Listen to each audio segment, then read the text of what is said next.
And now, another tale well calculated to keep you in suspense.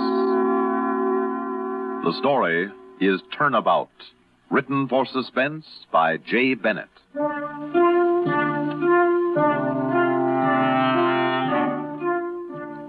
The thing was done, consummated. Sleep was now death. And nothing had marked the transition. Not a scream, not a gasp, nothing.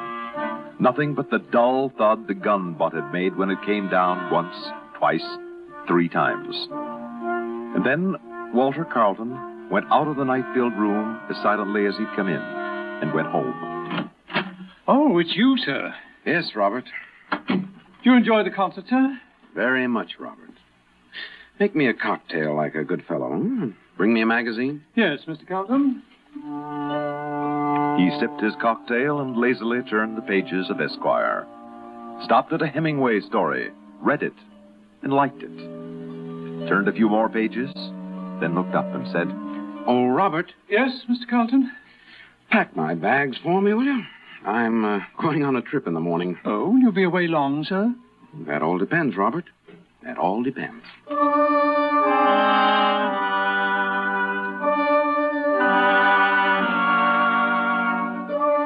In the morning, he said goodbye to Robert at Grand Central Station, then boarded the train and got off at the very first stop.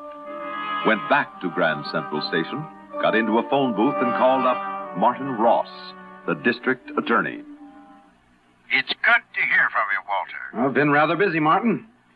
You know how the stock market's been lately. How about you? Oh, pretty quiet till early this morning. Yes? Police found some down and outer in a furnished room on the western side. Skull bashed in. Oh, that's too bad. Martin, I feel that I've been neglecting my friends. So, I'm inviting myself over for dinner tonight. Why, certainly, Walter. We'd be glad to have you. Good. And have Emily trot out that roast duck and wine sauce recipes of hers, huh? Otherwise, I don't come. You'll have your roast duck. Good. Be here at 7, Walter. At 7, Martin.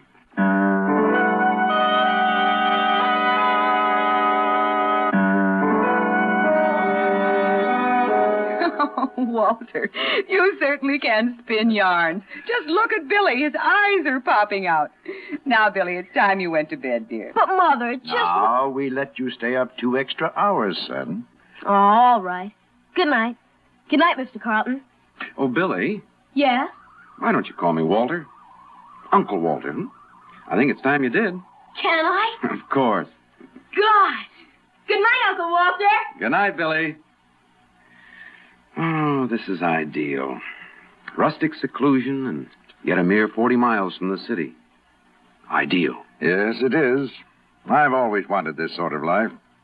Gets a bit inconvenient, though, when a case pops up and I have to be in town a lot. Yes, that rooming house murder. How are you progressing? Well, Emily doesn't like to hear about such things. Oh, I understand. Tell me anyway. What? Now, Walter. How are you progressing? Why are you so interested in this case?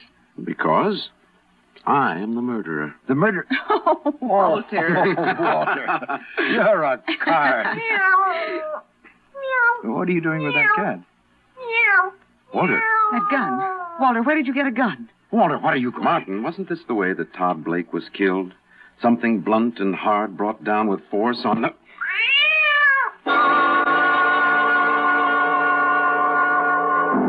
Why, you killed... I think now you believe that I murdered Blake. I'll be going up to bed now. And perhaps I should tell you that I'm sharing Billy's room tonight. What? Mm-hmm. The door will be barricaded. And the slightest effort on anyone's part to get in will... Well, I'll leave it to your imagination. Oh, you wouldn't. Martin. No. Martin, the first killing is the hardest. Let me assure you that the transition from cat to child is a very simple one to make. See you in the morning.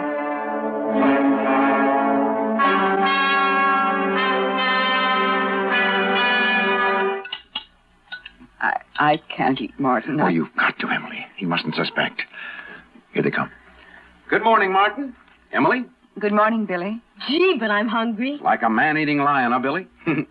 Here, you sit next to me, huh? But I always sit next to... Can't I, Mother? Sure you can, Billy. Can't he, Emily? Yes. Over here, Billy, where I can keep a good eye on you, in case there are any tigers about. Billy, eat your food. Yes, Mother. Ooh, Billy? Yes? Billy, I'll bet my eggs are better than yours. Emily, they're made exactly as I always eat them. You're a great hostess. Billy, how about tasting them for me? Walter, you're not going Here to... you are, Billy. Take the spoon, partner. Sure, Uncle Walter. Now eat. Billy, no! Mother, you hit the spoon from my mouth. Why? Yes, Emily. Why? It's 9:30, Martin. Aren't you going to your office? No. I think you'd better. I want you to go through your daily routine as though I were not here. I'm not leaving my wife and child alone with you.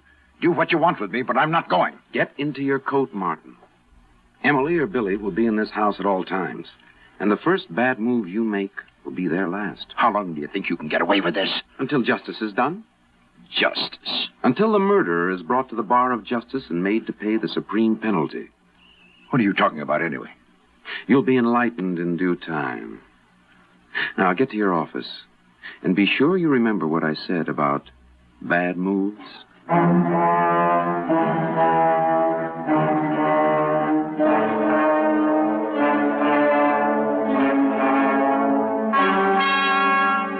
What is it, Cobb? I just got something on the Blake case. We've been pumping Swenson, the janitor. He's the one who discovered the body. So? Well, this Blake wasn't too nice a guy. He and Swenson didn't get along.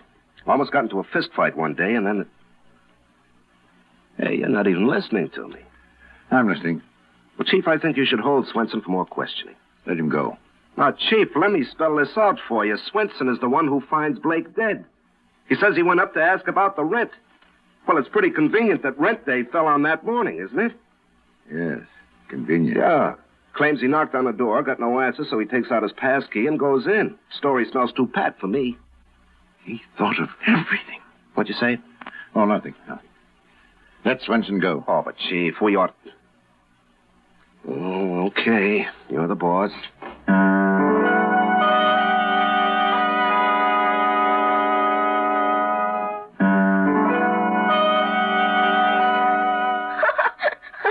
And then what happened, Uncle Walter? Well, and then the Maharaja said, Sahib, it is time for little boys to go upstairs to bed. Aww. Go ahead. I'll be up later, and we'll build the fort again. You promise? Promise. Now, say good night to Mother and Dad.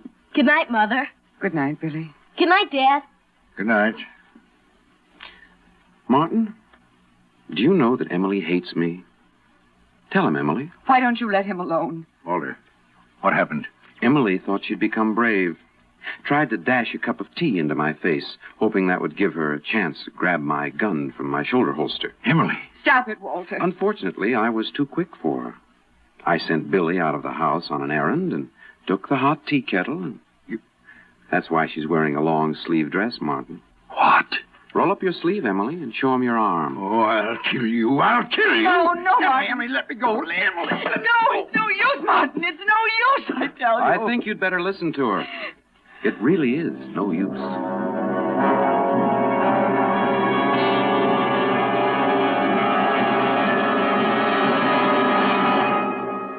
In just a moment, we will return for the concluding act of Suspense.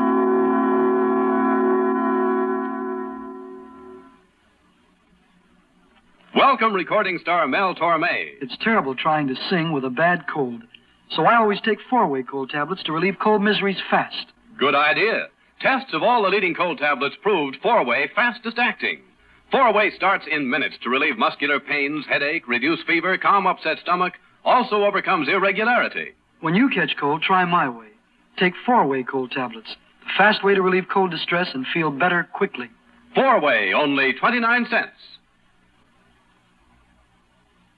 Our program will continue in a moment after a word about another fine product of Grove Laboratories. To get rid of embarrassing dandruff in 3 minutes, change to Fitch Dandruff Remover Shampoo. 3 minutes with Fitch regularly is guaranteed to keep unsightly dandruff away forever. Apply Fitch before wetting hair, rub in 1 minute. Add water, lather 1 minute, then rinse 1 minute. Every trace of dandruff goes down the drain. 3 minutes with Fitch, and embarrassing dandruff's gone. At the same time, Fitch can brighten hair up to 35%. Get Fitch Dandruff Remover Shampoo today.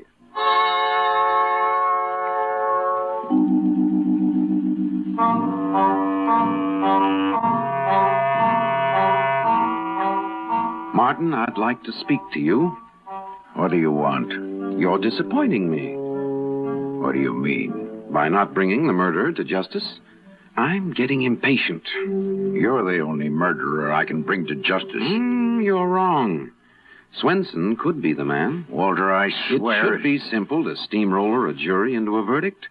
Build fact upon fact. Invent some.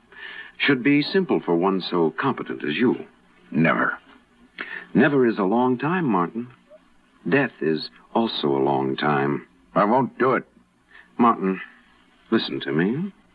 A number of years ago, before I met you, I had a wife. I was quite in love with her.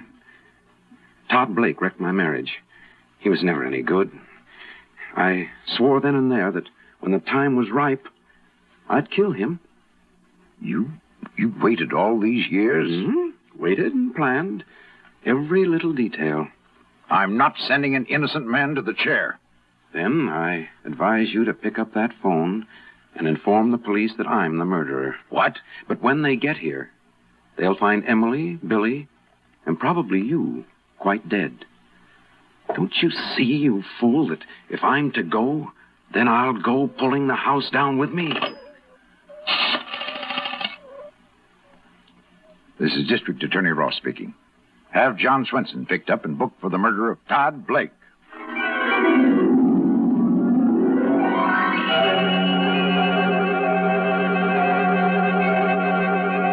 You're doing very well, Martin. Extremely well. Why don't you let us alone? But I'm complimenting him, Emily. All the newspapers praise Martin's presentation of his case in court. Why must you go? Motive? A bitter personal grudge. Weapon? A hammer in Swenson's tool chest. Fact upon fact. Oh, excellent, Martin. Stop it! Stop it! Oh, I'm sorry, Martin. I was merely commending your legal ability to build fact upon fact.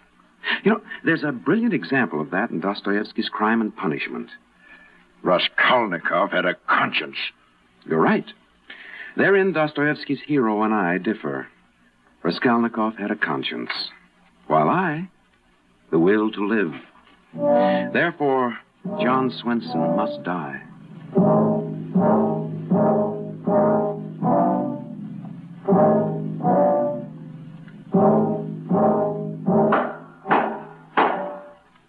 The defendant will rise and approach the bar. John Swenson, after a trial by jury of your peers under due process of law, you have been found guilty of murder in the first degree, and are hereby sentenced to die in the electric chair on midnight of February the 3rd in the year 1900.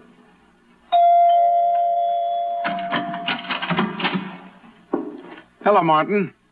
You're home early. Nothing much to do at the office. Of course. Now, let me search you before you enter. Normal procedure, you know. Go ahead. You can come in now. Emily. What is it, Martin? He's gone up to sleep now. Yes? Emily, there's a gun in the driveway hedge. I hid it there before I came in this evening. Martin. I'm going out to get it. When he gets up in the morning, somehow or other, I'll kill him. Don't go out there, please. I'm not standing for any more. I'm getting that gun. No, Martin. He's too smart for it. This time I'm smarter. He's upstairs with Billy. He won't even know I've gone out of the house. He'll know. Walter always knows. I'm taking that chance. I'm getting it. Please, Martin.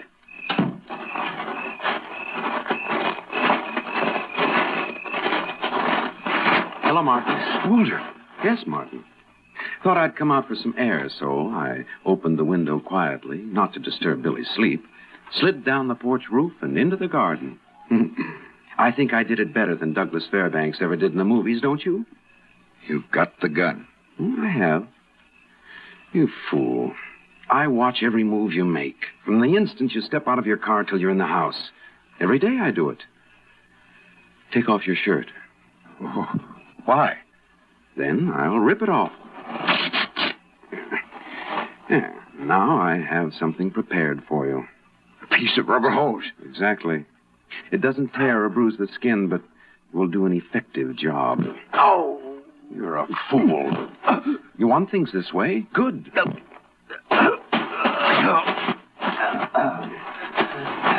Get up. Come on, get up. That's it.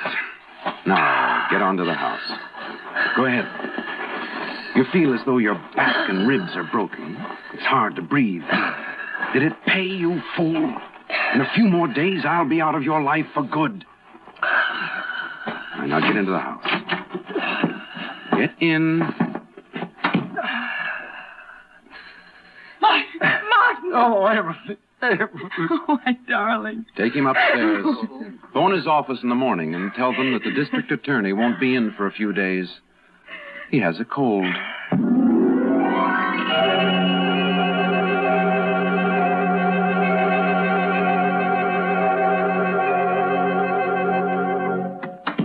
Hello, Chief. It's good to see you back in the office again. Hello, Cobb. How's your cold? Better? Cold?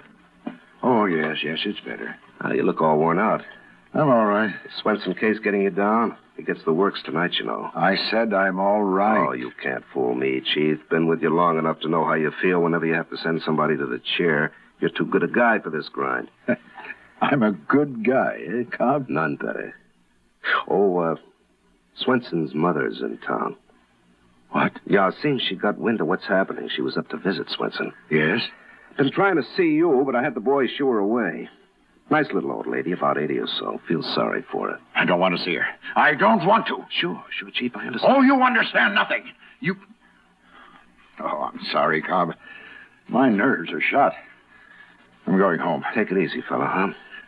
Cobb. I want to tell you something.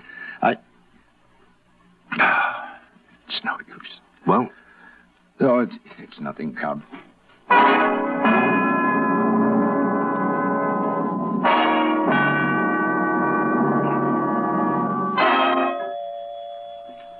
Are you expecting anybody, Martin?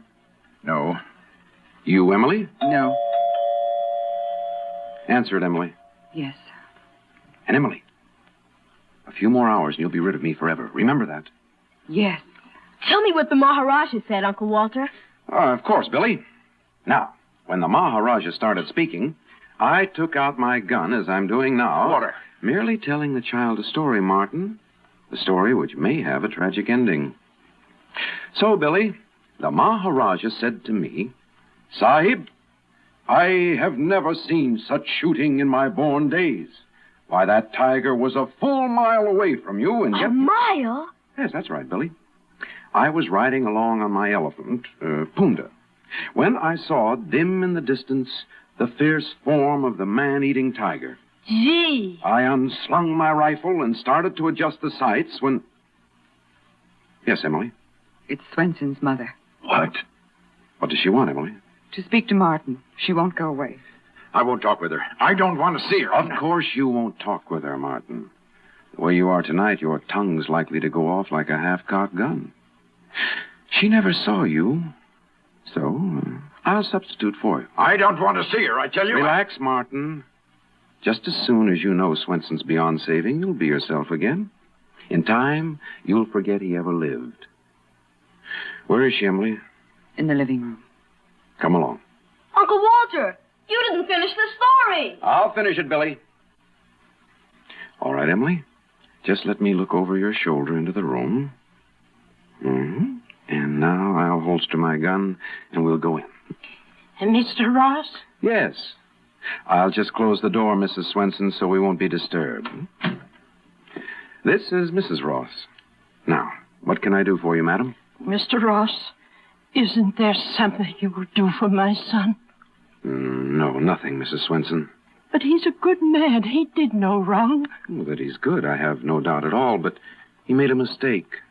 Surely, madam, one must pay for one's mistakes. But he is a good man. He did no wrong. To kill is wrong. The Bible tells you that. An eye for an eye, a tooth for a tooth. He's a good man. He did not kill. But the law says that he did. You threw sand into the eyes of the law. My son did not kill. I only followed the truth, madam. You can save my son. I can't. Believe me, if I could, nothing would stand in my way. Then it's no use. Go back to the city, madam. May you find comfort for your grief. I walked the road from the station with little hope. I'll go back on it with no hope. Time will heal. It always does. Time will not heal me. I'll go down to the grave with my sorrow. Oh, please, Mrs. Swenson. I'll wipe my tears away and go. Oh, I can't find my handkerchief in my pocketbook. The tears blind my eyes. Here, let me help you. But I find this in my pocketbook. Put down that gun. An eye for an eye. Put it down. I'm not Ross. Mrs. Swenson, you killed him. An eye for an eye. You know what you've done. Emily, Do you? Emily. She had a gun hidden in her purse. Oh, Mrs. Swenson, listen to me. You've saved your son, do you hear? Oh, you don't know what you've done. Emily, I'm phoning the president. Yes, Mrs. Swenson, everything's going to be all right now. You didn't kill the district attorney. Oh, Mrs. Swenson, my husband will see to it that... Uncle Walter? Uncle Walter. Billy, come away from him. Uncle Walter. Billy, he's dead. Please, child. Uncle Walter. Uncle Walter, you didn't finish the story.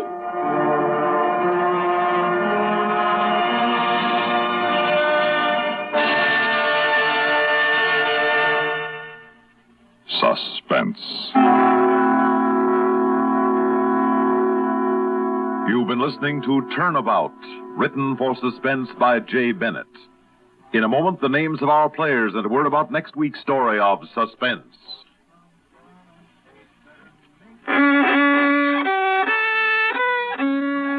Are you all out of tune because you're irregular? Then help yourself get back in tune with Kellogg's All Brand. You'll feel right on pitch when Kellogg's All Brand goes gently to work. Relieves constipation due to lack of bulk by supplying your system with bulk-forming whole bran. Yes, a daily bowlful of Kellogg's All Brand with milk helps put you right back in tune. The natural way. The good-tasting way, too. Fact is, Kellogg's All Brand is the one brand cereal that combines proved effectiveness with appetizing taste and crispness. It never gets mushy in milk. So remember, if constipation's a problem, gentle it away, as millions do, with Kellogg's All Brand. The good food way to keep regular as clockwork. ALL-BRAN. Kellogg's All Brand. At your grocer's.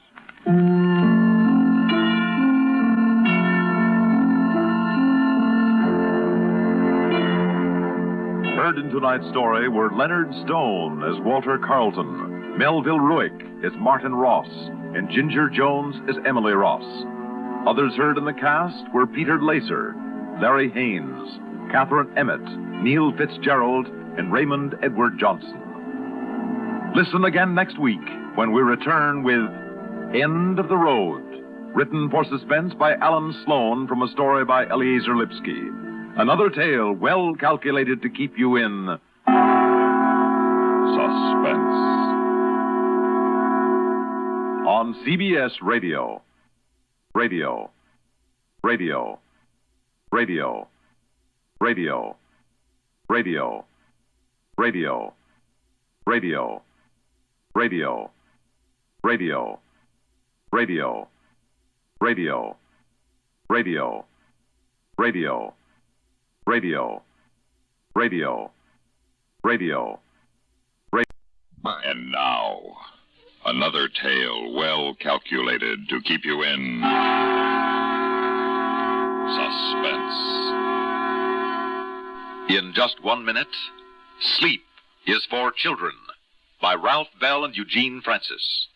Hello, I'm Burgess Meredith. Did you know there are over 3 million persons in America who are hard of hearing and not doing anything about it? Maybe you or some member of your family is hard of hearing. Well, fortunately, I've never had this problem. Some of my friends and family have.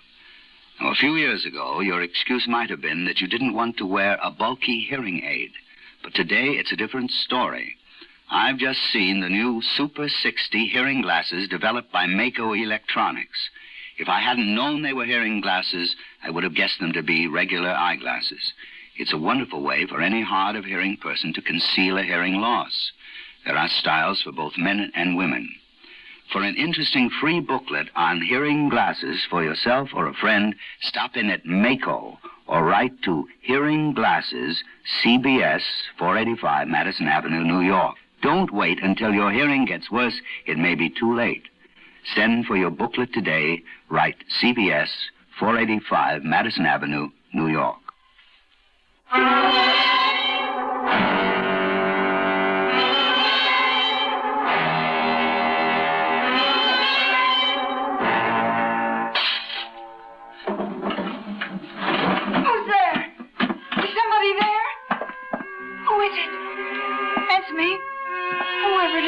Get out. I'm going to call the police. Put the phone back, please. Do as I say.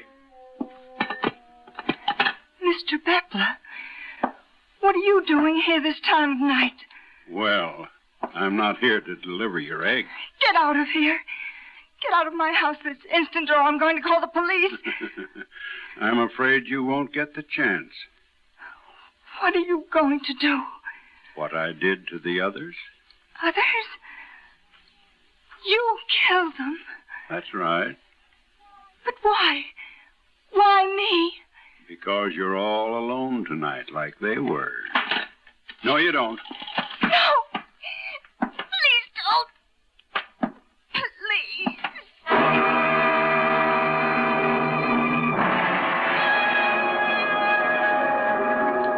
And for the fourth time last night, the suburban town of Woodlake was the scene of a brutal and meaningless murder.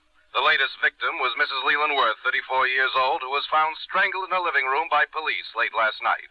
All 4 victims have been homeowners in some of Woodlake's recently completed housing developments. Local authorities admitted today that they were still in the dark as to the identity of the vicious marauder.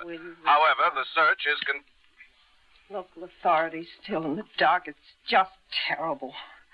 When are the police going to do something? Well, they only got 8 men on the force. Woodlake ain't like the big city. I'm beginning to wish we were back in the big city. At least I felt safe in my apartment at night. Oh, now, city's no place to bring up a little girl like you or Stephanie. Mr. Gordon working late again tonight? Yes, it's income tax time. Busiest part of the year for an auditor. Well, sooner or later they're going to catch up with whoever's doing these killings, and then everybody can relax. Oh, should I fix Stephanie some breakfast? You better let me see if I can coax her into opening the bathroom door first. Oh, that's a real cute trick. Locking herself in the bathroom every time she gets mad at you. Shoot. Stephanie? You hear me up there? What that child needs is to get her bottom blistered a few times. She'd stop her foolishness. Stephanie! Unlock that door and come down this minute. Do you hear me? All right, young lady, I'm calling your father.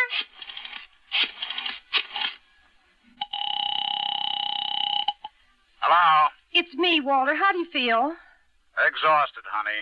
I couldn't get back to sleep after those police sirens woke me last night. Then the bump on my head kept throbbing. I'm sorry, dear. I bawled Stephanie out about leaving her roller skates in the hall like that. So you can just guess where she is now. Mm-hmm. Yeah. The bathroom. Yeah. I guess I'll have to take the lock off the door. Any news about the murder? No. Walter, I'm frightened about staying here alone tonight. Look, Ellen, there's nothing to worry about. I phoned the Woodlake police, and the chief promised to have a special man patrol the entire project all night. Anyway, why don't you ask Rosa to stay over? Or at least until I get home. Can I speak to Daddy? Well, at last. Walter, your daughter's finally come out. She wants to speak to you. Okay, put her on. Here, Stephanie, now don't talk too long. Daddy's awfully busy. And be sure to put the phone back when you're finished. I'll be in the kitchen. Hello, Daddy. Hello, sweetie. How's my love? Oh, fine, Daddy. Well, that's good. Stephanie, take it easy on your mother.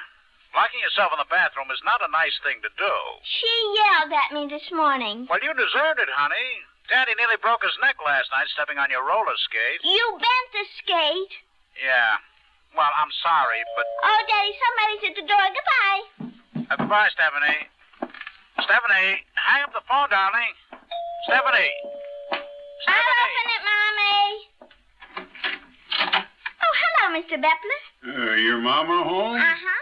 Well, tell her I brought her eggs. Mommy, the Eggman's here. Oh, good morning, Mr. Bepler. Sorry I'm late, Miss Gordon, but I've been working with the police all morning on that Worth murder. Oh, I didn't know you were on the police force. Well, I ain't really. Some of us old residents have been deputized temporarily since these things started around here. Do you have time for a cup of coffee? Well, never say no to coffee, Miss Gordon. Pour a cup of coffee for Mr. Bepler, Rosa. Sure. Have you any idea who did it? Well, not yet. They're looking for a feller I told them about. I've seen him hanging around these parts. Well, probably some delinquent from one of these new families. Could be, Rosa. Well, could be. You know, you was born on that chicken farm of yours, Abel. You ever remember having trouble like this before all this here building started and those city folks moved out here? Can't remember nothing more violent than a man beating his wife, or vice versa. Oh, I tell you, some of these new people, mighty peculiar. Now, Rosa, that ain't true of everybody. You couldn't ask for anybody nicer than Miss Gordon here. Well, thank you, Mr. Bepler. I just hope you catch that man soon before I'm a nervous wreck. Oh, he ain't likely to try to break in where there's men folks around. Them last 3 houses, the women were all alone. Well, that's just it. My husband's working late these nights. He hardly ever gets home till after midnight. I see. Well, how about Rosa here keeping you company? Well, as a matter of fact, Rosa, Mr. Gordon just suggested the same thing. Oh, now, I'm sorry, Miss Gordon. I already promised Miss McCloskey across the road to stay with her. Her husband's out of town. Dear. Well, there's no need to fret, Miss Gordon. The chief just assigned me to patrol this area tonight. I'll be handy should you need me.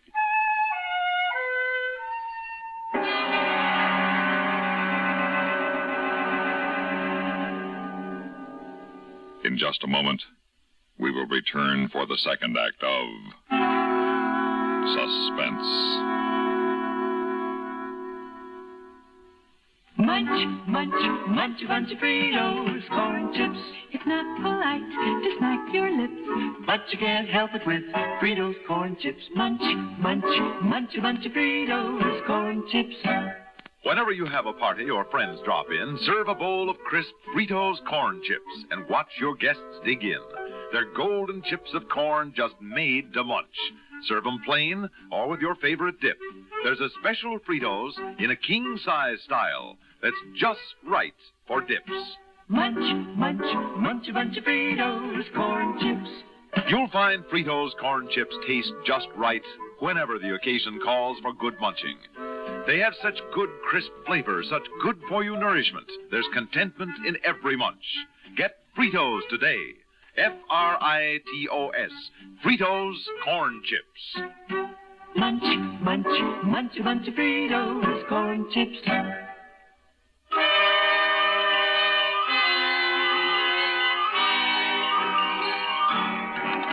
Hello. Hello, Stephanie, Ellen. Somebody come to the phone. Phone still tied up, Walter? Yeah, doggone it. Wait, I hear some voices. There must be no phone. That's $1.30, 65 cents this week. Hello. Yeah, thank you, Miss Gordon. Now, and don't worry about tonight. I'll be keeping an eye out. Hello. Somebody come to the phone. Goodbye. Thanks for the coffee. Hello. That child. Stephanie, you did it again. You left the phone off the hook. Hello, Ellen. Hello. Hello. Walter, is that you? What are you doing? What am I doing? I'm trying to get my phone untied.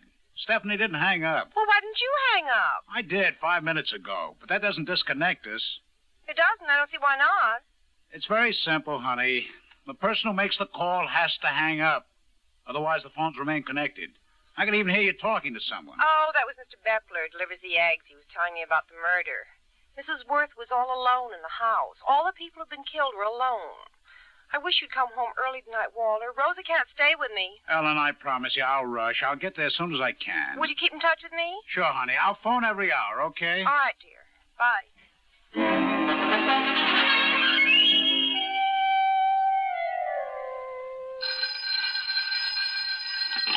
Hello? Hello, darling. Everything all right? Yeah, I guess so. Aren't you sure? Well, I keep hearing strange noises outside, but I guess that's just my imagination. I'll be glad when this night's over. Stephanie asleep? Not quite. She's given me quite a day. I'm exhausted. Will you be much longer? Oh, just a couple of hours. Well, call me again then, will you, dear? Sure, honey. Meanwhile, why don't you go to bed? Get some rest? All right, I'll try. I'll lie down with Stephanie. Maybe she'll go to sleep faster that way.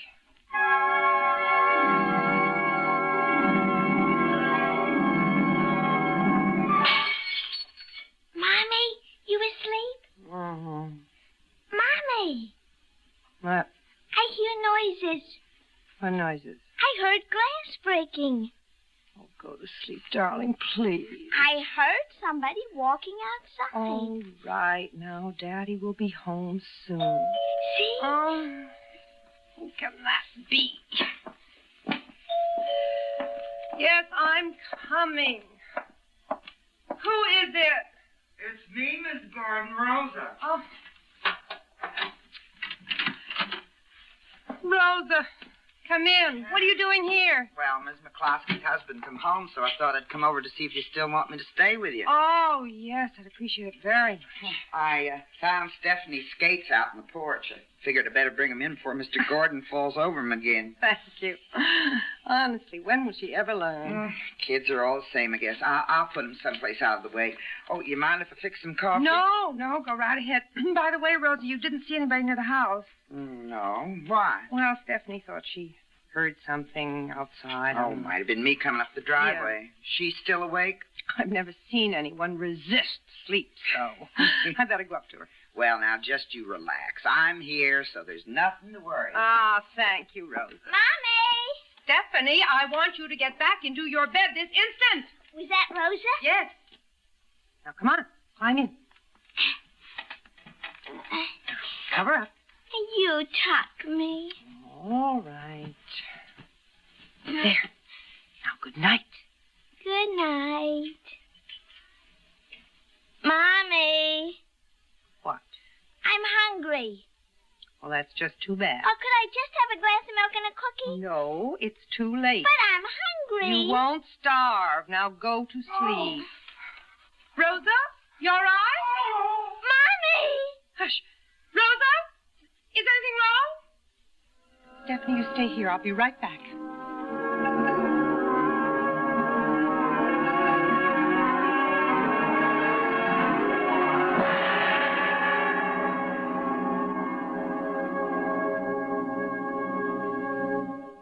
In a moment, we will return for the third act of Suspense.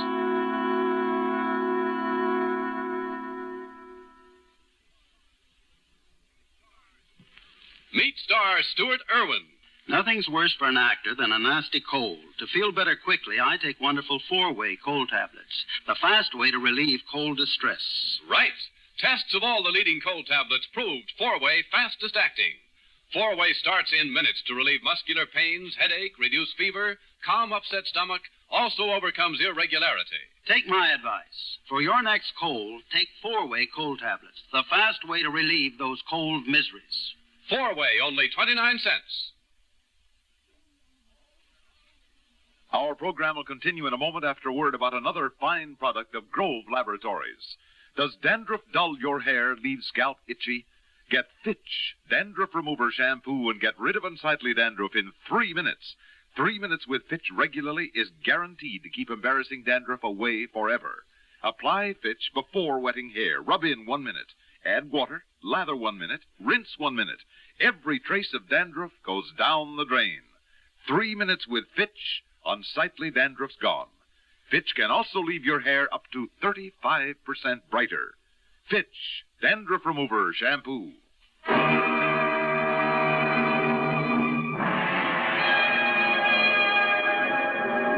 Rosa? Rosa, where I've... Oh! What are the skates doing on the floor again? Rosie in the kitchen?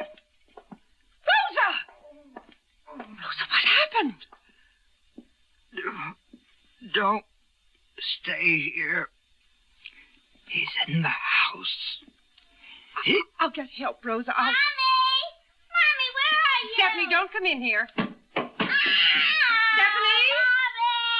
What is it? What happened? The roller skate. I came down after you and I tripped on the roller Hush skate. now, hush. Come on, get up. Oh, but it hurts. Please, Stephanie, stand up. We've got to get out of here. No. Do as I say. No. You let go of me. Stephanie, be quiet. Ow. You hit me. Well, I'm sorry. Where are you going? Come back here. I'm going to lock myself in the bathroom and I'm never coming out. Stephanie, come back. Don't go after him, Miss Gordon. Mr. Bepler. Oh, Mr. Bepler, thank goodness. How did you get in here? Through the window. Oh. It's you. No sense trying to run, Miss Gordon. I'll just have to take it out on your little girl. Oh, you wouldn't. Don't answer it. Keep away from that phone. It's probably my husband, Mr. Bepler. You better let me answer it. No. All right, you talk to him. But just remember, you let on anything's wrong, and your little girl pays for it. Hello? Hello, dear. Just calling again as I promised. Everything all right? Yes, Walter. Good. I'm almost through here. I can't find that voucher, Walter. Well, is it in the file? No, sir. Honey, hold on a minute. I'll be right back. Hang up. But Hang up. he didn't finish talking. He'll only call back. Yeah? Well, I'll just take the phone off the hook, and then he'll get nothing but a busy signal. Why, Mr. Bepler? Why are you doing this? What harm have I done you? Harm? You're crowding me, all of you newcomers. Hedging me in, bulldozing the trees down, spoiling the land with your fancy new cigar box houses, bankrupting us all with your taxes for schools and roads and such. My taxes have gone up double since you city people started flooding in here. That's the kind of harm you done me. Joe, finish that. We'll call it a night. Hello, Ellen. I'm sorry. Well, Hello. maybe when people like you find it ain't safe here, Hello. you'll go back where you came from. Ellen. That's why I killed Mrs. Worth and the others. And I'll keep on killing till you're all gone. Good Lord. Ellen. Hello. Hello, operator. For heaven's sake, operator. Hello. In just a moment, we will return for the concluding act of Suspense.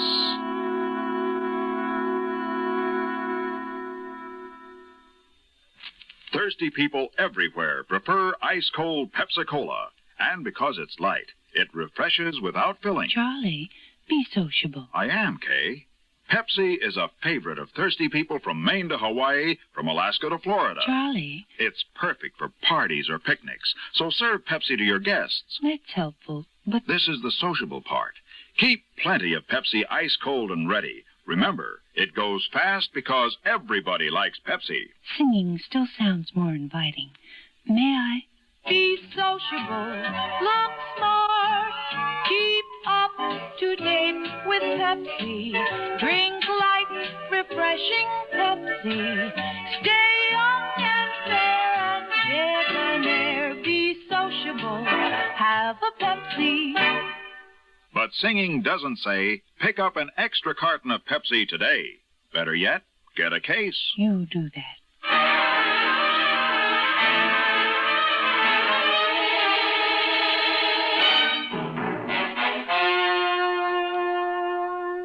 Why, Rosa, Mr. Bepler, she was born here in Woodlake like yourself. Why kill her? I didn't expect to find her here.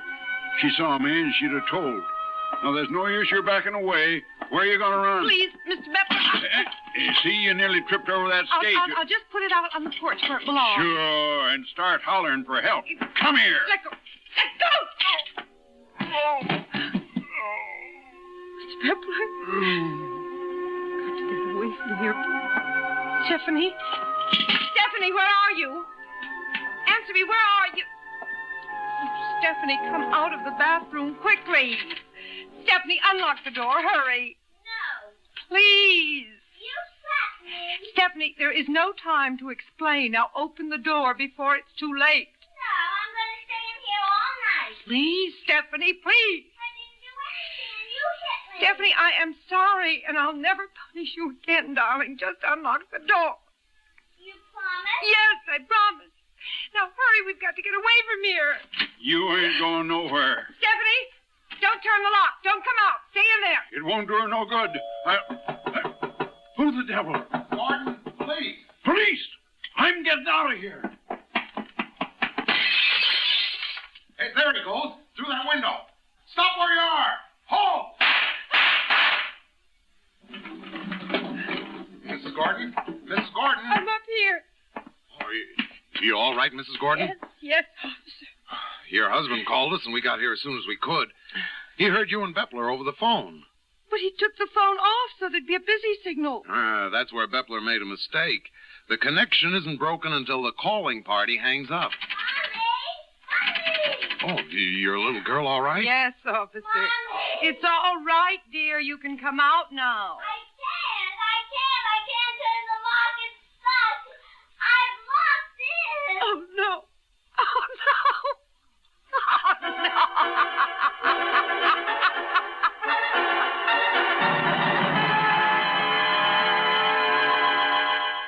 Suspense.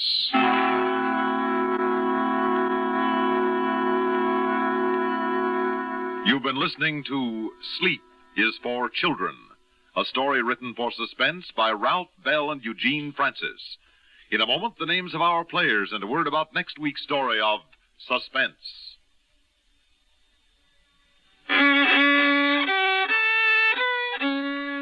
Are you all out of tune because you're irregular? Then help yourself get back in tune with Kellogg's All Brand. You'll feel right on pitch when Kellogg's All Brand goes gently to work. Relieves constipation due to lack of bulk by supplying your system with bulk-forming whole bran. Yes, a daily bowlful of Kellogg's All Brand with milk helps put you right back in tune. The natural way. The good-tasting way, too. Fact is, Kellogg's All Brand is the one brand cereal that combines proved effectiveness with appetizing taste and crispness. It never gets mushy in milk. So remember, if constipation's a problem, gentle it away, as millions do, with Kellogg's All Brand. The good food way to keep regular as clockwork. ALL-BRAN. Kellogg's All Brand. At your grocer's.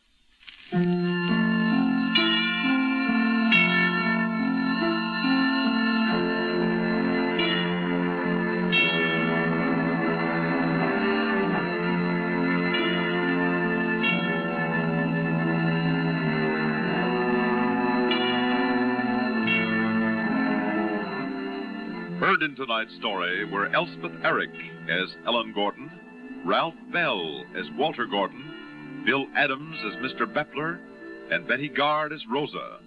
Others in our cast were Ruth Tobin and Sarah Fussell.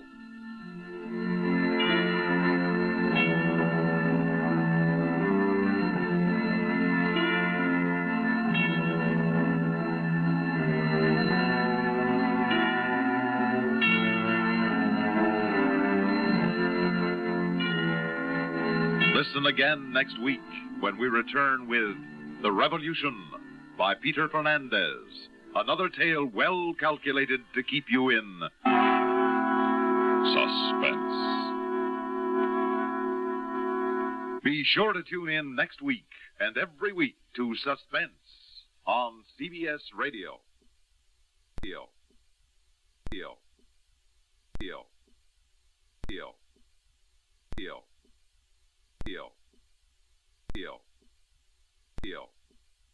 Deal. Deal. Deal. Deal. Deal. Deal. Deal. Deal. Deal. And now, another tale well calculated to keep you in suspense. Martin Storm's great story, A Shipment of Mute Fate.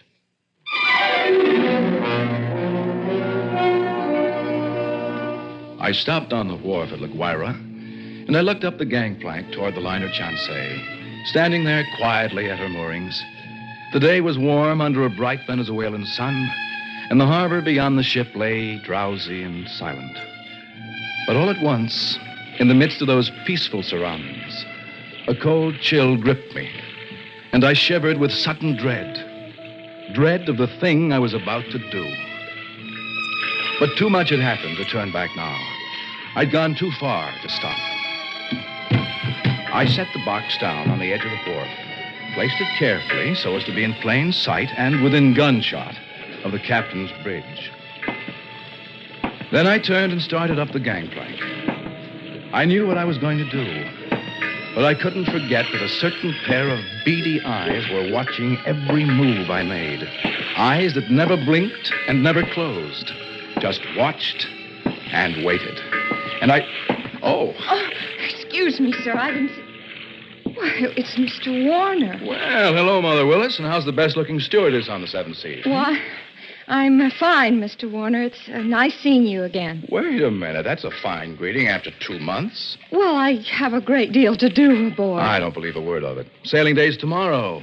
You're simply avoiding me, that's all. Oh, no, really, I'm not. And on the trip down from New York, you said I was your favorite passenger, remember? And so you were. Now, if you'll excuse me. Here, wait a minute. What are you carrying there? An apron? Oh, nothing, just supplies. Supplies? Let's have a look. No, please. Well, come on. Hey, it's a cat. It's Clara, Mr. Warner. Mr. Bowman said I had to leave her ashore. I just couldn't. And who's Mr. Bowman? The new chief steward. He's fussy. Clara's been aboard with me for 2 years. I just can't leave her here in a foreign country, especially with her condition so delicate and all. Oh, yes. Oh, I see. Well, I hope you get away with it. You won't tell anyone? Not a soul. As a matter of fact, if things don't work out right, we may both end up smuggling.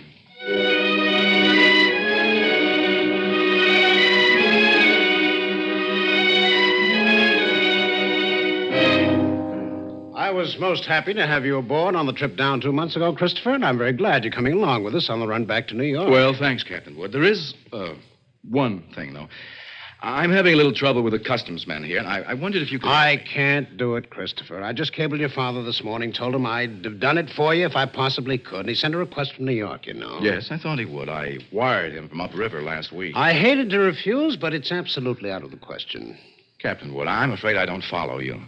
Responsibility to the passengers, son. We'll have women and children aboard, and on a liner, the safety of the passengers comes ahead of anything else. Yes, but with proper precautions. Something might happen.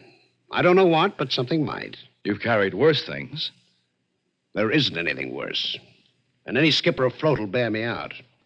No, Christopher, I simply can't take the chance, and that's final. Final? It was not final if I could do anything about it. I hadn't come down here to spend 2 months in that stinking backcountry and then be stopped on the edge of the wharf. 2 months of it. Heat, rain, insects, malaria. I'd gone clear in past the headwaters of the Orinoco. Why, I traveled through country where every step along the jungle trail might be the last one. Sanchez! Si, Senor Warner. You better start looking for a place to camp. Be dark in a little while. Si, Senor. Very soon we turn to river. Camp on the rocks by water. This very bad country. For all the luck we've had so far, it might as well be Central Park. The Central Park, no comprendo. Never mind. Sanchez, what's the matter? What's wrong? Hey, Sanchez, what is it? There, in the path. See? Bushmaster. Bushmaster. The deadliest snake in the world. Bushmaster. His Latin name was Lachesis mutus. Mute Fate. It lay there in the center of the path, a 10-foot length of silent death, coiled loosely in an undulant loop, ready to strike violently at the least movement. Here was the one snake that would go after any animal that walked, or any man. It lay there and watched us, not moving, not afraid, ready for anything. The splotch of its color stood out like some horribly gaudy floor mat lying there on the brown background of the jungle, just waiting for someone to step on it. Here was what I'd come 2,000 miles for. A Bushmaster.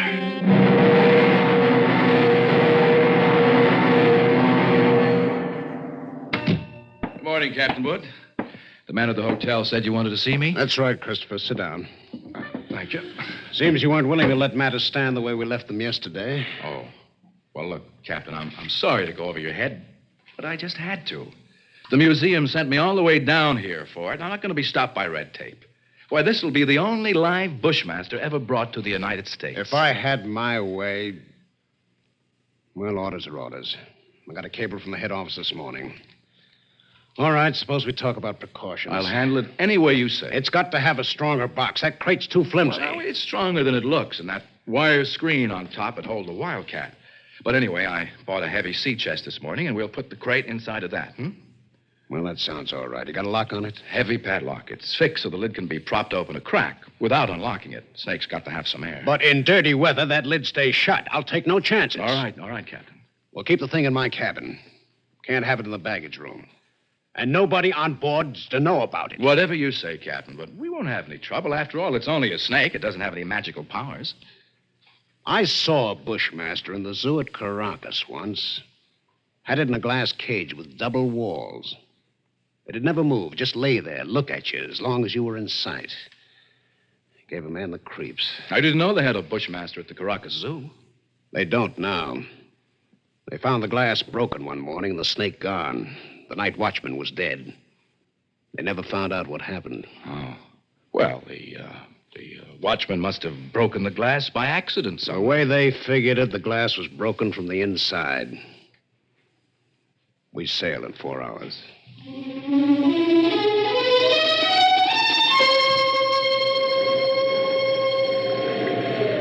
Well, she's running quite a swell out there, Mr. Bowman, eh? Yeah, it's a little heavy, all right, Mr. Warner. Guess the storm passed through to the west of us yesterday when the glass dropped. Great G. Hussafat, we're going to take it on the port bow. Hang on! It was a freak if I ever saw one. Why, there's not another wave that size in sight. Well, you see them like that sometimes, even in a calm sea. I got to get below, Mr. Warner. That water probably did some damage on the officer's deck. Yes, I suppose it... What did you say? The wheelhouse companionway was open on the port side. Bridge cabins must have taken a pretty bad smashing. They're right below the... Is something wrong, Mr. Warner? No, nothing at all, Mr. Bowman. At least, I hope not. Of course, I knew it was only one chance in 1,000. But the chances of that freak wave were 1 in 1,000, too. I stumbled down the companionway and along the passage to the captain's cabin. Oh, Mr. Warner. Oh, Mother Woolies. Why, isn't this cabin a mess? I'm trying to get some of these things out to dry. Yeah. Well, look, I just wanted to check. Where's that box that was under the captain's bunk? Oh, that. I just threw it out on deck. You what? Well, the desk over there slid into it. It was all smashed. But the small box inside of it, what happened to it? Oh, they were both splintered, Mr. Warner. Broke wide open. Oh, no.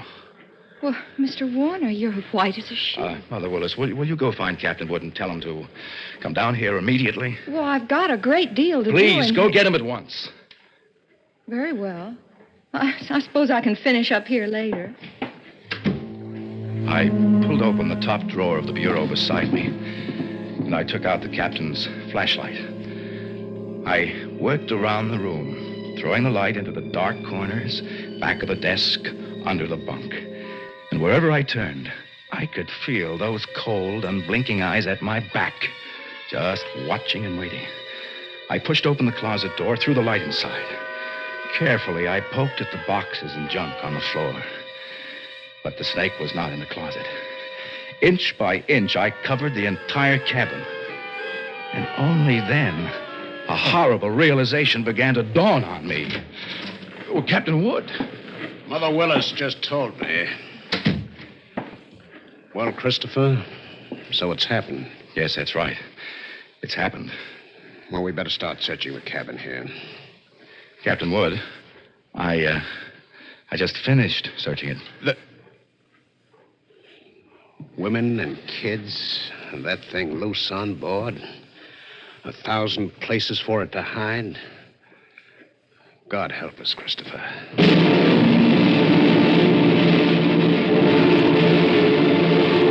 There's no use starting to blame anybody now, gentlemen. I didn't call you in here to pass judgment. The thing's done, and that's that. All right there, Captain. What we have got to do is make up our minds how we're going to handle it. It'd be easier if we didn't have to tell the passengers and crew. I've seen panics aboard liners before. Yes, I agree with you, Mr. Bowman, but I don't quite see how we can avoid it. Well, they got a right to know. As long as that snake's loose, everybody on board's in the same danger, and they all ought to know about it. Captain Wood, now that thing is 12 feet long. It can't simply crawl into a crack. Why don't we make a quick search of the whole ship before we spread any alarm? Yes, I've thought of that, Christopher. Well, as far as I can see, the only place it couldn't be is in the boilers or on the top of the galley stove. It might have crawled overboard. No, we can't count on that. We've got to assume it's on the ship somewhere. Yeah, and that could be anywhere. In a coil of rope or in a pile of clothes. Yes, or under some woman's berth or a baby's crib. All right. I think the best idea is to follow Mr. Warner's suggestion. Make a quick search first. You agree to that? Yeah, I guess. And then if we don't find it, we'll have to warn the passengers. We've got to find it. But not one of us could find that deadly shape. Coiled in some dark corner or outstretched along a window seat. Not one of us caught a glimpse of that horrid head with its beady, black, watchful eyes. That thing lay waiting out there, somewhere along the decks, shaded in the gathering dusk. But where? We didn't know. The slow nightmare that followed grew worse by the hour. The second night passed, and morning came around. A gray and rainy day that dragged past. And then night came down again. Third night of the terror. Again, every light burned, and the whole ship seethed in the throes of incipient revolt. Faced by a horror they'd never met on the sea before, crew and officers alike were on the verge of panic. Passengers sat huddled in a trance-like stupor, ready to scream at the slightest unknown sound. At 7 bells, I made my way forward to the chart room and found Captain Wood bent over a desk. Oh, hello, Christopher. Come on in, sit down. Oh, Captain, it's got to be somewhere. It's got to be. I don't know. You could search this ship for 6 months and never cover all the places aboard. We can only hold out for 2 more days, we'll be in. What does your home office say? Here's the latest wireless from them. Keep quiet and keep coming. What else can we do? Want a cigarette? Oh, yeah, thanks. How's it below? No, it's pretty bad. Anything could happen. Yeah. That's why I took the guns away from the men. One pistol shot, we'd have a riot on our The hands. whole thing's my fault, Captain Wood. That's what I can't forget. Well, take it easy, lad. If there was only some way I could pay for it myself No, alone. no, I know how you feel, but it's no more your fault than mine or the man who asked you to bring that snake back alive. Nobody planned this. Well, go to the galley, get yourself some coffee, then you better try to get a little sleep.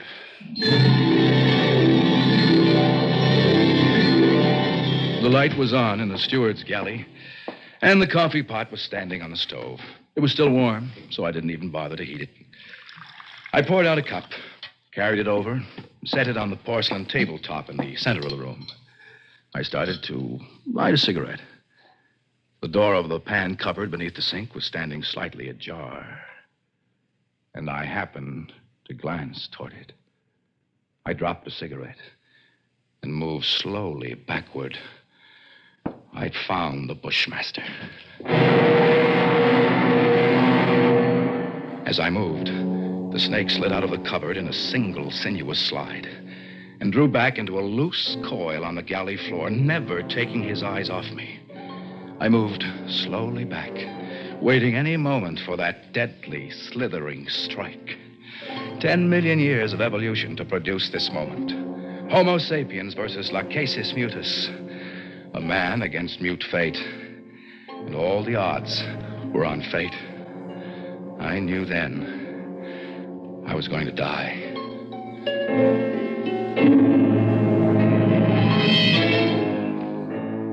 I could feel the sweat run down between the wall and the palms of my hands pressing against it.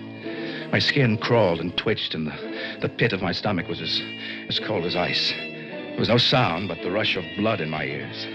The snake shifted again, drawing into a tighter coil, always tighter. Why the devil didn't he get it over with? Then, for an instant, his head veered away. Something moved over by the stove. I didn't dare turn to look at it. Slowly, it moved into my line of vision. It was a cat. That scrawny cat that Mother Willis had sneaked aboard in La Guaira. Its back was arched, and every hair stood on end. It moved stiff-legged now, walking in a half circle around the snake. The Bushmaster moved slowly and kept watching the cat. He tightened. He was going to strike at any second. He struck and missed. The cat was barely out of reach. Now, she was walking back and forth again. Oh, she was asking to die. Missed again. By a fraction of an inch. He was striking now without even going to a full coil. Missed! Again and again, always missing by the tiniest margin. Each time, the cat danced barely out of reach, and each time she countered with one precise spat of a dainty paw, bracing her skinny frame on 3 stiff legs. And then suddenly I realized what she was doing. The Bushmaster was tiring, and one strike was just an instant slow. But in that split second, sharp claws raked across the evil head and ripped out both the lidless eyes. The cat had deliberately blinded that snake. He didn't bother to coil now, but slid after her in a fury, striking wildly, but always missing. And every strike was a little slower than the last one, until finally,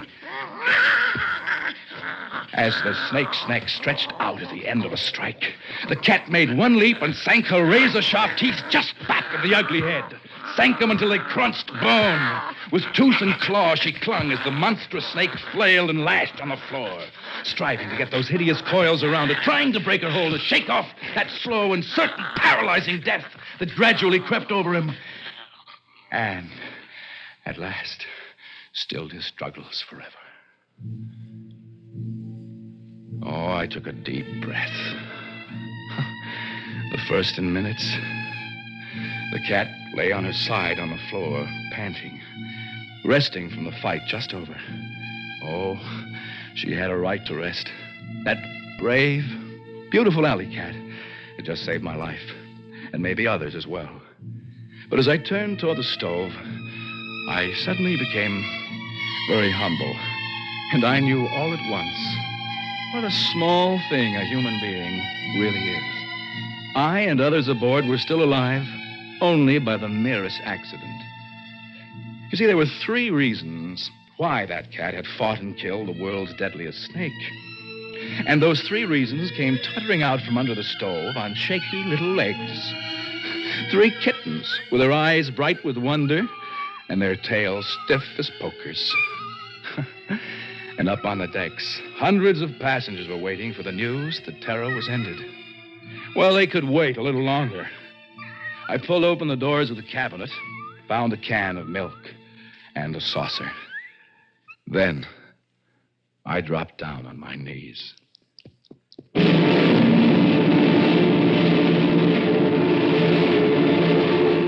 Suspense.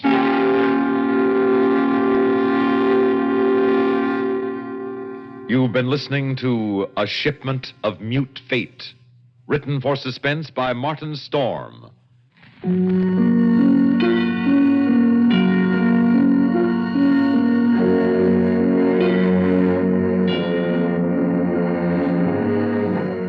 Heard in tonight's story were Bernard Grant as Chris and Inga Swenson as Mother Willis. Others included in the cast were Ralph Bell, Bob Dryden, Frank Thomas Jr., and Frank Milano.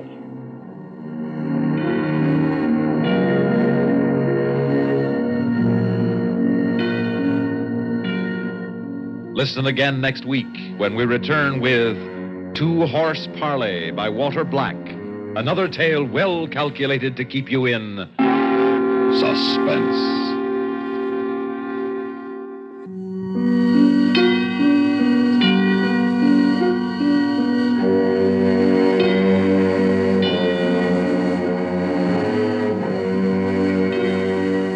Get the complete news first on the CBS Radio Network.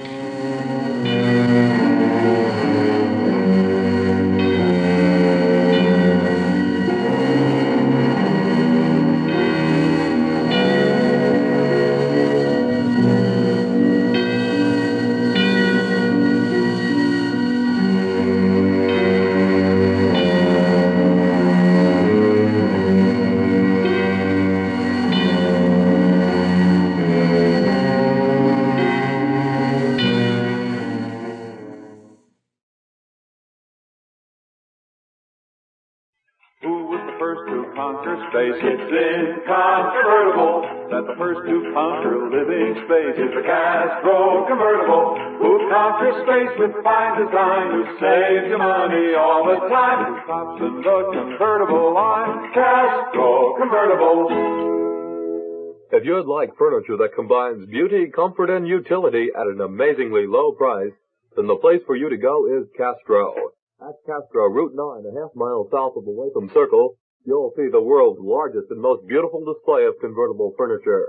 There are hundreds of exquisite sofas, love seats, and sectionals, ranging from early American and French provincial to ultra-modern. Each converts to the most comfortable bed, and each is priced amazingly low because Castro is America's largest manufacturer of convertible furniture, selling direct to you. Please remember, you cannot buy a Castro convertible anywhere but at a Castro showroom. Castro, Route 9, a half mile south of Latham Circle. Open evenings. Radio 59, WROW. First on the dial, serving Albany, Troy, and Schenectady. And now, another tale well calculated to keep you in suspense.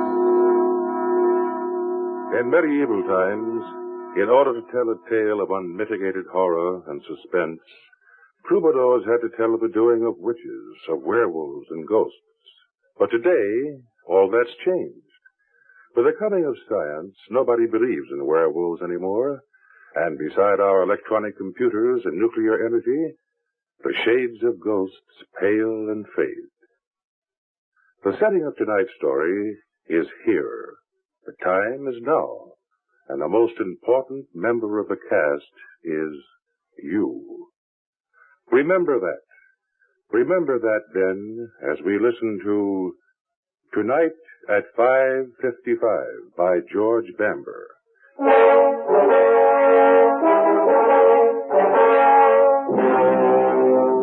Chairman, something I'd like you to consider before we proceed any further. Marine? Yes, sir. What time do you have? 17:30 hours, sir. Make that read 17:32 exactly. Yes, sir. Take up a position of guard outside the door and lock it. No one is to enter or leave this room for the next 25 minutes under any circumstances. Is that clear? Yes, sir.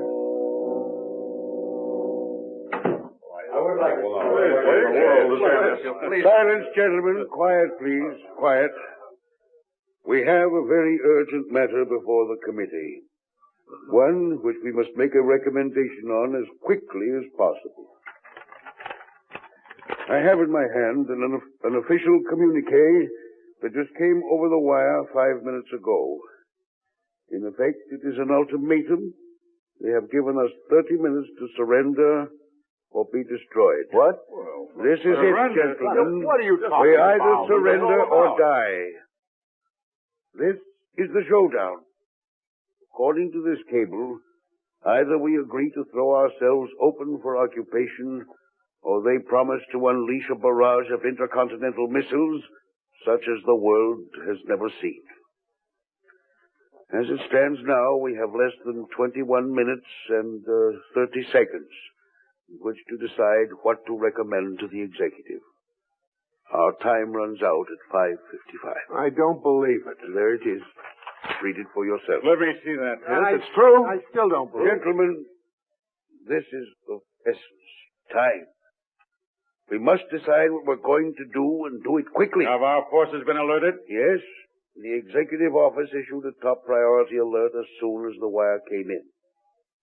At this moment, all available aircraft are taking off armed with missiles carrying nuclear warheads. At our missile bases here and overseas, crews are standing by ready to go into countdown. Of course, everyone thinks it is a routine practice alert to avoid panic. But they are fully armed and will attack in earnest the minute he gives the word, should we recommend it. Then by all means attack. Attack now while we still have a chance. Mr. Williams, this advisory group was formed because the decision to attack was considered too grave a responsibility for one man to take upon himself. If we recommend attack at all, it will only be by common agreement. Yes, Dr. Harrison. I hesitate to point out that any such attack without first being attacked would be against policy and tradition. Their wire is essentially the same as an attack. A mere telegram is hardly the same thing. Dr. Harrison, the days when one nation assaulted another by throwing an army at the coastline are over. In modern warfare, a nation can be completely wiped out in 30 minutes. We must attack now while we have the ability. May I point out that some reports indicate that they have a missile superiority of 3 to 1. Reports have been wrong before. But if they are right and we fire 100 missiles and cancel one of theirs for every one of ours, that would still leave 200 missiles for them to answer with. I'm not talking about sheer number of missiles. I'm talking about bases. The more bases we destroy, the fewer missiles they have. I know of cases where they have as many as 20 missiles stockpiled at one base. Suppose we knocked out a base for every one of our missiles. Reports indicate they still have twice as many launching pads as we. Intelligence is not infallible. I personally can recommend several occasions in the last war when they grossly exaggerated. Well, I believe they're more reliable than your anecdote. Please. Now, this cannot degenerate into a mere clash of personalities. If we're to decide anything, it must be done quickly and without emotion. Mr. Tice, do you have anything to add to what's been said? Yes, I wonder if I might use the phone. Why? I'd like to call my wife. She's in Washington, and it is most certain to be one of their key targets. If I warn her now, she could jump in the car. I'm sorry, no. But in 20 minutes, she could be well clear of the blast area. Mr. Tice, I have been instructed to keep this information within the confines of this room, for the simple reason that others would feel exactly as you. Each person would have one other he wants to tell. In no time, the highways would be jammed with speeding cars.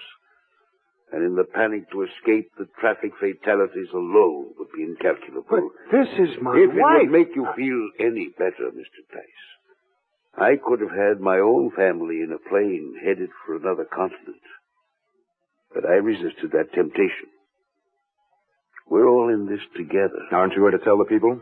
They will be told in time. But they must be told now. All they want is a chance to escape. You can't escape nuclear warfare by running. Some of them could. Maybe not all, but some of them would. Gentlemen, surely you're not so distraught that you've forgotten the basic facts of nuclear warfare? Certainly some will escape the immediate blasts. Most of those living in the more desolate parts of the country will. But they will still have to survive radioactive fallout. The only ones who will survive both blast and fallout will be the ones with underground shelters. And there will be 20 minutes from the time the first missile appears on our early warning screens until the first impact. Plenty of time to warn the people with shelter to go to it and not give panic any more time to wreak destruction than it already has. Gentlemen, the people will be warned. Shall we proceed? All those people just sitting there, waiting. My wife, my poor wife. We have exactly 17 minutes until 5:55. Shall we proceed?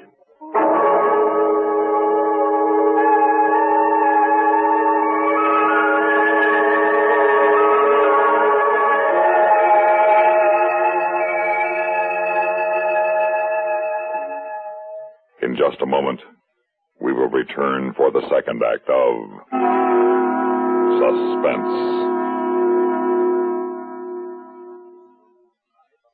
Do you have an air conditioner? Do you have a forced air furnace?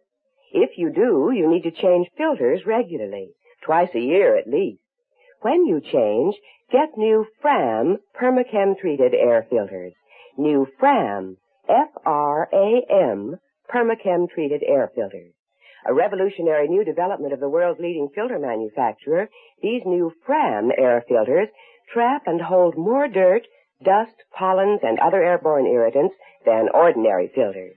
But even more important, they are the only filters which contain Permachem, the permanent germicidal chemical which kills 99+% of all germs trapped. Keep the air in your home hospital clean with new Fram Permachem-treated air filters. They're guaranteed by Good Housekeeping magazine. Ask your dealer for the brand new Fram change-it-yourself filter kit that fits all room air conditioners, or have your serviceman change filters for you.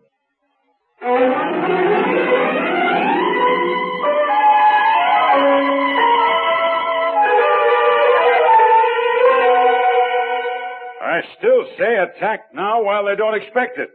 The more we destroy now, the less they can hurt us later on. The American people will authorize the use of their armed might for nothing but retaliation. If we don't attack now, there can be no retaliation. We'll have plenty of time before the missiles arrive. By that time, it won't matter anymore. Gentlemen, please, gentlemen. And we're not going to accomplish anything with heated argument. Before we became embroiled, I believe Dr. Harrison was speaking. Thank you, Ed. Gentlemen, I believe there's one question we've lost sight of in all this argument, and that is whether they have any intention of attacking us at all. What? Well, of course they do. We have the paper right here. We have a cablegram that came over the official wire, no more. Now, since that time, there's been nothing but silence, no confirmation, nothing. I, for one, seriously doubt if they have any intention of launching a full-scale nuclear attack on us now or ever. Completely irresponsible. Gentlemen, please. Let Dr. Harrison finish. Before we worry about a nuclear Armageddon, we must first ask ourselves, what do they want? Now, the answer is obvious: world domination. The next question is, if we stand in the way, why didn't they send the missiles instead of the note? Again, I think the answer is obvious. They want to capture us, not destroy us. Here, we must ask ourselves, what profit a man to conquer the whole world if he lose his own soul? What are you driving at? Yes, Dr. Harrison, please be brief. We have only 14 minutes and 22 seconds. Well, suppose we don't surrender, and they carry through with their threat. What would happen? Now, it is estimated that it would take a total of 300 IBM and intermediate-range missiles to put us out of action. Do you know what that many megatons of nuclear explosives would do to a country of this size? Population centers would be heaps of concrete and steel ash. A huge cloud of radioactive filth would blanket the earth, dropping out thousands of tons of radioactive death, killing off what little population we had left, polluting the hills and streams and even the grass, so that this great nation, the world's most productive and richest consumer market, would become a radioactive wasteland, a dark continent where even the natural resources are inaccessible. We are all well aware of the effects of radioactive fallout. Yes, but that's only what will happen if we sit here and do nothing. But we know we won't do that. As soon as the first enemy missile breaks over our horizon, we will unloose a missile to answer it. The 300 will be multiplied by 2, making 6, possibly 7 or 800 thermonuclear explosions. The cloud blanketing this country will have a sister cloud over theirs, and the 2 radioactive clouds will drift eastward, raining death and destruction as they go. Gentlemen, an all-out nuclear attack would mean suicide to them as well as to us, and they have no intention of committing suicide. And why do they send the cable? Because they're gambling. I consider this cable to be no more than a bluff, as if this were no more than a huge international poker game. And they're trying to get us to fold without calling their hand. We don't have to call. We know what they've got. Yes, but we're not sure what they're going to do with it. That's what they're gambling on. I say if we stand pat, ignore their ultimatum. When 5:55 comes, the only thing that will happen will be a routine reopening of communications and perhaps an official apology for the inexperienced clerk who created the cable for a joke and sent it by accident. Preposterous. This is international politics, not poker. Yes, the stakes are higher. They're gambling that they can capture the most powerful nation in the world without risking a single man, without firing a single shot. Now, just a minute. Suppose what you say is true. How do they know that their cablegram won't jar us into the very thing you say they want to avoid, a panic retaliation? We haven't yet. That doesn't mean we won't. That's the safest part of their gamble. To do so would be suicide. The odds that we will commit suicide are about 50 million to 1. I object to having something as serious as this reduced to the level of mere chance, a simple game of suicide or survival. But there, the odds are only 5 to 1. They're natural gamble. Oh, this is preposterous. Gentlemen. This is a waste. I move. Gentlemen, please.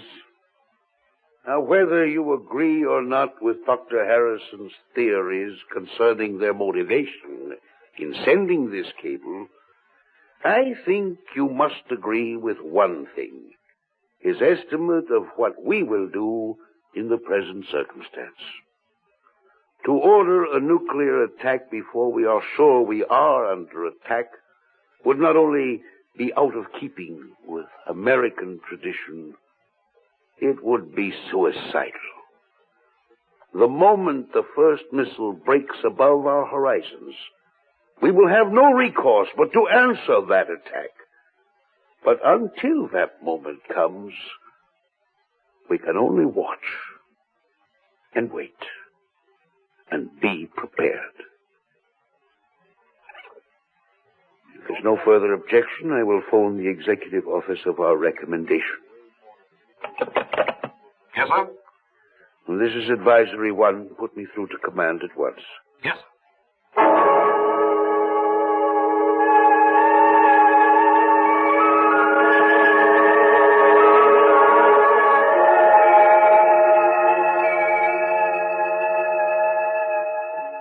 In a moment, we will return for the third act of Suspense.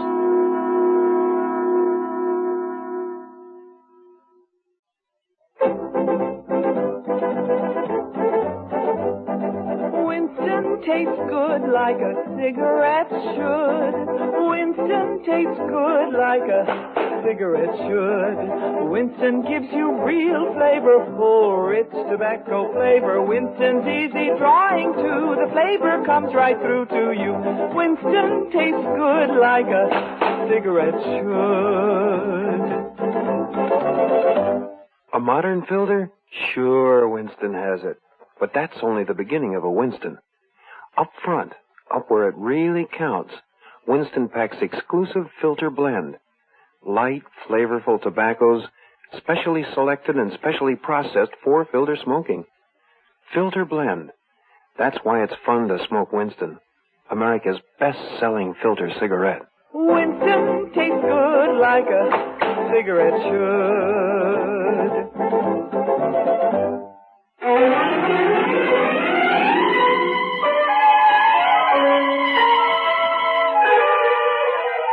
What time is it? 5:46 and 45 seconds. What do you suppose they're doing? I don't know. Mr. Chairman, if you please, I'd like to be with my wife. I'm sorry. But what more good am I here? We've already made up our minds. If I leave now, there's still a chance that I can get to her. We'll know what is going to happen at 5:55. You can leave then. Not before. Yes? Monitoring stations overseas report negative, sir. Nothing. All stations went off the air 25 minutes ago. How about the overseas radio service? Have they got any news report? I don't know, sir. Let me check that. They're definitely up to something. We knew that when we got the cable down. I say we must attack now. Hello, sir. Yes? Quiet, please. Go ahead. Overseas radio service off the air. Do we have any intelligence reports at all? I don't know. I'll have to check and call back. Very good. How much more evidence do you need? They've captured the entire continent. It'll only be a matter of moments before they begin their attack on us. The silencing of ORS means nothing. It could be nothing but a precautionary measure on our part. I'll turn on the monitor. That'll keep us in constant touch with our Mid-Continent Operations Center. Early warning systems report negative. Satellite monitoring report negative. All skies are clear. Stand by for further information. There, you see? Yes, the calm before the storm. I demand that we do something stronger than merely recommend. If necessary, we should supersede executive authority and take matters into our own hands. Mr. Williams, the command to attack can come only from one man, and it will be taken only from him. I'm sure that he will give no such order until the first missile breaks over our horizon. Until that time, I suggest you sit down and wait.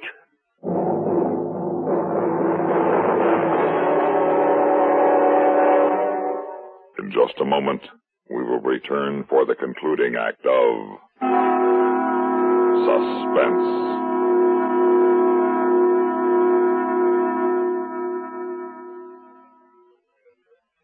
Thirsty people everywhere prefer ice-cold Pepsi-Cola.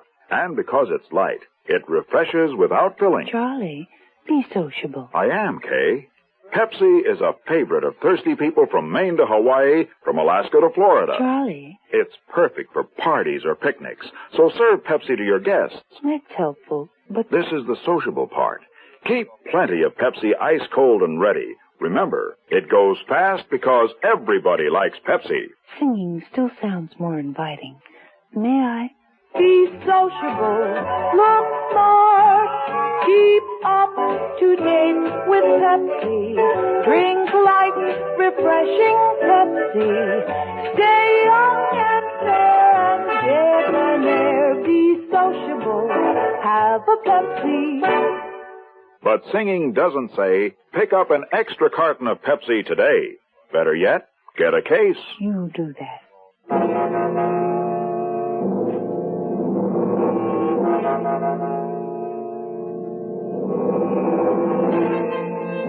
The mathematical probability... There's no time for mathematical probabilities. This is war. There is no war until the first shot has been fired. And that has not happened. And if it does happen, I'm sure we will be the first to be notified. Yes? It's your wife, sir. You know better than to put through a call like that. Well, I'm sorry, sir, but she said you left orders to be called at work no matter what. It seems it's your granddaughter's birthday, and you gave her permission to call you on the telephone. 45 seconds to signal. Very well. Put her on. Grandpa? Hello, Patty. Happy birthday, Grandpa. No. Happy birthday, Patty. Today's your birthday. Is Grandma there? Yes. 30 seconds to signal. Well, look, Patty, Grandpa's very busy now. Would you give Grandma a kiss for me and then hang up? Yes. Goodbye, Patty. Happy birthday, Grandpa. 15 seconds. Anything new? The sky is clear on all horizons.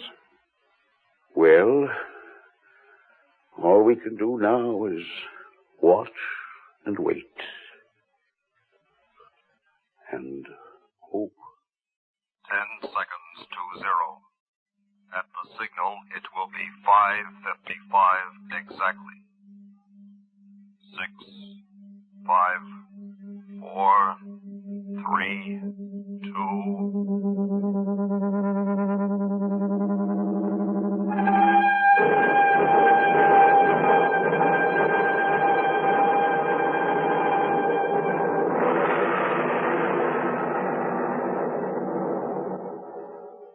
Suspense.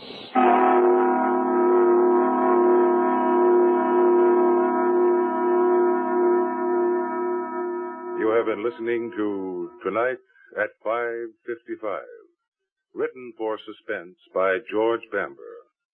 In a moment, the names of our players and a word about next week's story of Suspense.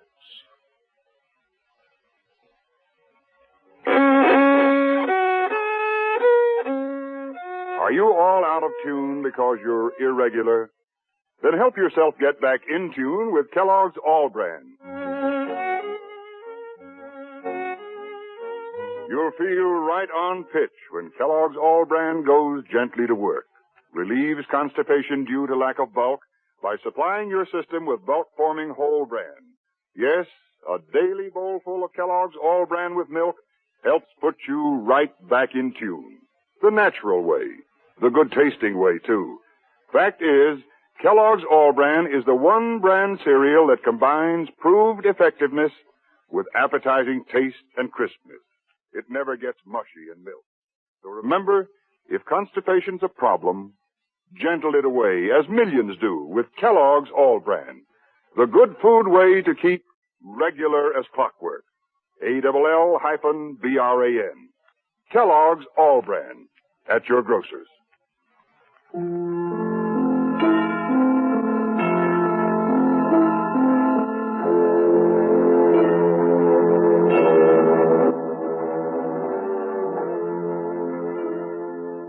Heard in tonight's story were Louis Van Rooten as the chairman, Ralph Camargo as Harrison, John Gibson as Tice, Whitfield Connor as Williams, Bob Reddick as Stinnis, Larry Robinson as the Marine, and Francie Myers as Betty.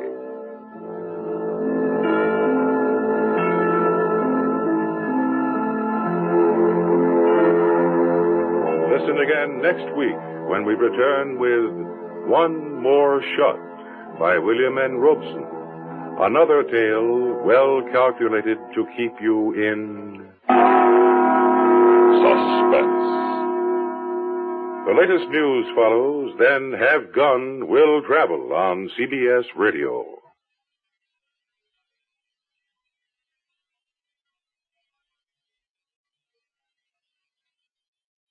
Good evening. This is Richard C. Huttelet with news analysis. Easter Sunday is an odd time indeed to note the birthday of Nikita Sergeyevich Khrushchev. But there he stands, 66 years old today, a reality with which this generation must cope. He has set himself up in competition with the Christian ethic. In place of redemption through sacrifice, which is perhaps the central tenet of Christianity, Khrushchev advocates satisfaction through obedience. Even those who are sure that eternal religious values will prevail and that communism is a passing thing find themselves compelled to meet its challenge in much of their daily existence. That this should be so is due in large measure to the little man who now begins a new year of life. Nikita Khrushchev has pictured himself as one who has grown to fit the office he holds. Certainly, there was no visible aura of greatness around him when I worked in Moscow shortly after the war. Even traveling around the Ukraine, of which he was then boss, one saw him as no more than a tough, competent administrator. What was not apparent immediately when he rose to the top after the death of Stalin was the degree to which he contributed to his own success. He was no intellectual giant to command respect as a Marxian theorist, nor was he an old revolutionary. Khrushchev was an ice-cold, practical politician who had clawed his way to the top. He had learned how to fight, to intrigue, to wait, and to survive, and that is the man he is today. When theory suits his purpose, he spouts theory, like self-determination and coexistence. But he drowned the Hungarian rebellion in blood and applauded the Chinese doing the same in Tibet. In moving to the top, he condemned Stalin's personality cult and preached collective leadership. Then he picked off his opponents one by one, Malenkov, Molotov, Kaganovich, Zhukov, Bulganin, until he is now the sole ruler of the Soviet state. Stalin could hold Russia in check through the weight of his prestige and the cruelty of his police machine. In his last years after the war, the Soviet Union became an outcast among nations. Its foreign activities were naked terror, bloody purges in Eastern Europe, the Berlin blockade, the Korean War. At home, it was stagnant, over-centralized, muscle-bound. When Khrushchev took over, he could not have continued Stalin's policy even if he had wanted to. As a practical man, he had to ride the forces of change that burst out all over. And this he has done, following no ideological formula, but only his healthy instinct for power. Russia needs more food, so he took a gigantic gamble in plowing up 90 million acres of virgin land where rainfall is uncertain. He liquidated the state's motor tractor stations and gave the peasants the incentive to produce. He decentralized industry to slip off the straitjacket of top-heavy planning and dissolved the old internal empire of the secret police. He has appealed for the support of the growing technical and managerial class, given it a slogan and an effort that appeals to pride, patriotism, greed, and ambition. Catch and surpass the United States. Khrushchev does not tolerate political freedom, much less opposition. He has the means of iron control. But his hand is not as heavy as Stalin's, and he has given his people a razzle-dazzle show of success. His Sputniks led man into space. His 7-year plan has the economy booming, even providing more consumers' goods. He has organized the satellites in a rational economic system and embarked on a long-range program of penetration in Asia, Africa, and Latin America. He turns crises on and off, arranges trips around the world, and sets the terms on which a summit conference convenes. Today, at the peak of his career, unrestrained by any constitutional checks and balances, unhampered by political opposition or public hostility, he is probably the most powerful individual in the world. Alert, shrewd, resourceful, bursting with energy, he is also a ham actor and a stage manager par excellence. These are the qualities with which he has seized the initiative in the Soviet Union and in his dealings with the West. It is not that he has a superior creed or even that he necessarily follows a communist doctrine. His advantage stems largely from the confusion and lethargy of his Western opponents, particularly where Christian peoples have found it convenient to abandon Christian principles and where the Easter message of sacrifice as the means of redemption falls on deaf ears. This is Richard C. Hottelet, recorded in Washington. This is the CBS Radio Network. Don't save once, save twice. Don't pay more, pay less. Get your king-size deal right now at King Cadillac Oldsmobile, 809 State Street, Schenectady. Here's how to save twice. Buy a new 1960 Oldsmobile at King Cadillac Oldsmobile and you buy it for less. Trade your old car at King Cadillac Oldsmobile and you trade it for more. It means double savings for you. Buy your new 60 Oldsmobile right now and King gives you a book of 12 lubrication coupons. That's a year's free lubrication for your new King Olds. King Cadillac Oldsmobile makes it oh so easy to own the Oldsmobile you've always wanted. You pick the King credit plan tailored just for you. Save 2 ways right now and get those free lubrication coupons. King Cadillac Oldsmobile with new Cadillacs, new Oldsmobiles, and 75 tested used cars at 809 State Street, Schenectady. Open daily till 9, Saturdays till 6. It's a king-size invitation for you. Radio 59 WROW, the news station for the Tri-Cities.